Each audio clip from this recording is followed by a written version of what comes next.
Mr. Robert Starr would like to address our board meeting this evening regarding funding issues for the food pantry.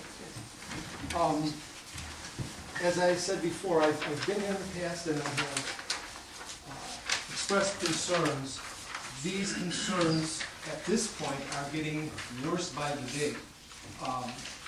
What I was concerned about just this morning has gotten worse today.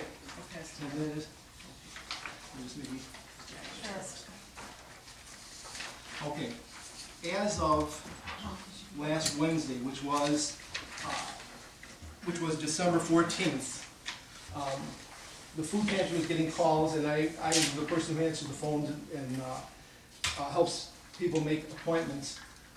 And I found myself in the situation where people would call in and ask for an appointment, and I would have to tell them that I couldn't make an appointment until the 27th.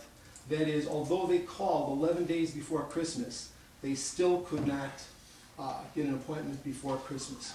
And as I sat there making these appointments, I would notice that the food in the food pantry is piled practically to the ceiling.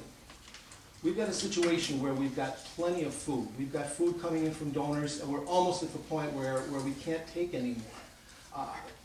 And at the same time, we've got people looking for food and not able to get it because of our situation with the fact that we're open so few hours. We have rules about how many people come in and how often they can come in. And the purpose of these rules is, first of all, safety, food safety and plant safety, and secondly, fairness. Nonetheless, we find ourselves unable to serve all of these people. And if you take a look at the sheet that I gave out, we have that situation where people are regularly being delayed, having their service delayed. And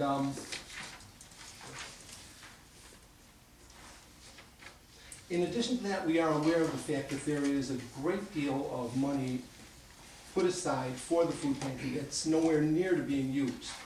And we wonder about why we can't use some of that money in some way or another to pay a salary or someone. We need someone in that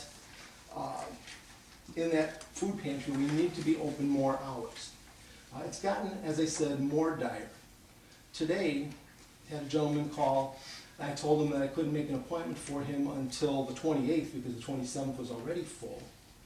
And he said, but I don't have food for my children. I turned it over to general assistance, and somehow or another they got him to take that appointment. He took the appointment on the 28th, but I don't think he's happy about it. And that was one of the surprise calls that came in today. Another one that came in was from a woman who identified herself as a reporter, and she wanted to know, she'd gotten some information from the Greater Chicago Food Depository.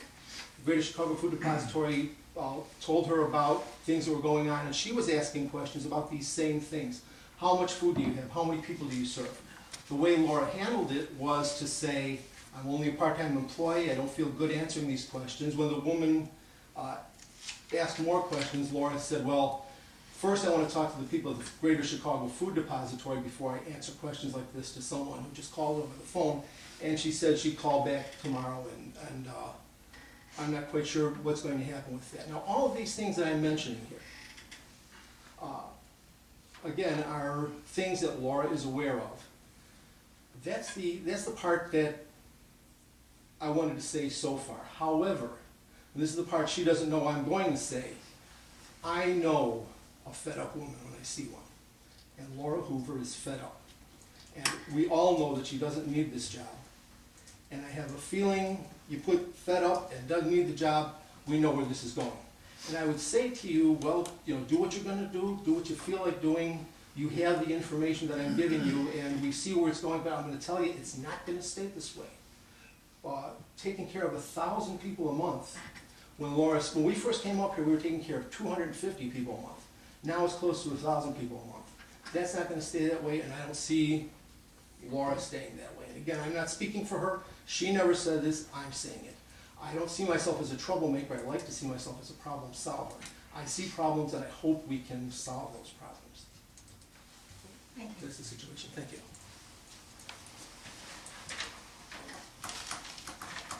I can address a couple of things.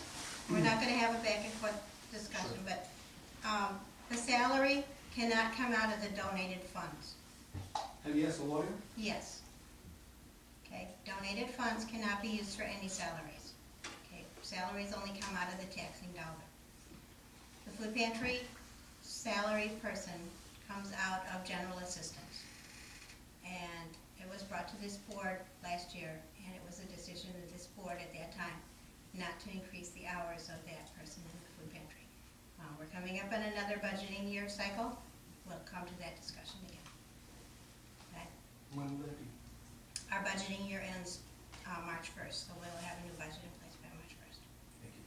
Okay? And I am truly aware of the situation that's going on down there. I was down there talking to Laura this evening.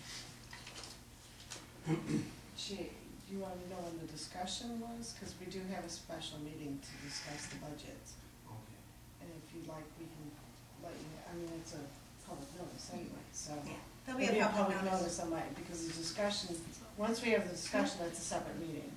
Then when we have the actual, you know, we approve the budget, there's nothing more to discuss. So this will be before March 1st? Yes, Correct. yes. Correct.